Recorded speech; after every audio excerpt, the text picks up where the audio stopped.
योगी जी से होई है यूपी के विकास हो, मोदी जी से होई है देश के विकास हो। इन के से लागल बावे जनता के आस हो। यूपी योगी जी के सीएम चाहता, यह बूढ़ा वो जवान कहता। देश मोदी जी के पीएम चाहता, यह हिंदू मुसलमान कहता।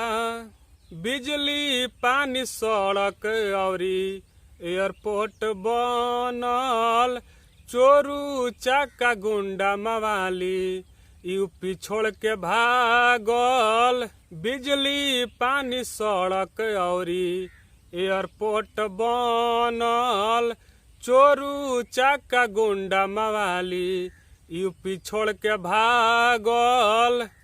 यूपी अमन और शांति चाहता, यही से योगी जी के सीएम चाहता। यूपी योगी जी के सीएम चाहता, देश मोदी जी के पीएम चाहता। यह पूरा हिंदुस्तान कहता।